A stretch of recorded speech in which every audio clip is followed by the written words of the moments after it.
మా నాన్నగారికి 70 సంవత్సరాలు.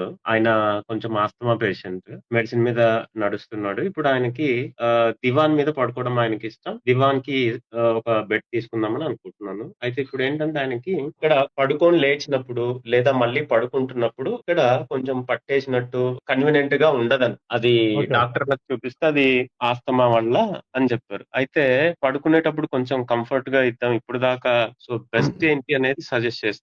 తీసుకుందాము అని. అంటే ఇప్పుడు బెస్ట్ ఏంటంటే అండి 2 రకాలండి. బడ్జెట్ ఉంటే గనక 6 ఇంచ్ ఆర్థో లాటెక్స్ అని వచ్చిందండి. ఇది తీసుకోండి. కొద్దిగా ప్రైస్ ఎక్కువ ఉంటది. మీకు తక్కువలో కావాలి అంటే గనక ఇలా 4 ఇంచ్ రీబాండ్ 2 ఇంచ్ లాటెక్స్ తీసుకోండి. మామూలుగా ఇందాక మీరు 6 ఇంచ్ లేటెక్స్ అన్నారు కదా! అది కూర్చున్నప్పుడు లోపలికెళ్తది గదా! అంటే దివాన్ కాట్ మీద అన్నారు కాబట్టి, మనం హ్మ్. రోజు మొత్తం మీద దివాన్ కాట్ మీద కూర్చుంటాము, పడుకుంటాము. 2 పనులు చేస్తా ఉంటాం దివాన్ కాట్. 6 ఇంచ్ లాటెక్స్ అంటే ఇప్పుడు మీకు ఒక 3 ఇంచెస్ లోపలికెళ్ళిద్ది. 2 ఇంచెస్ పైకి కింద లోపలికెళ్తది. అందువల్ల మీకు కొద్దిగా ప్రాబ్లమ్. అదే ఆర్థో లాటెక్స్ కానీ ఇదైతే గనక 1 ఇంచ్, 1 ½ ఇంచ్ ఎళ్తది. ఎక్కువ వెళ్ళదు. అప్పుడు కూర్చుంటప్పుడు కంఫర్ట్‌గా ఉంటదన్నమాట.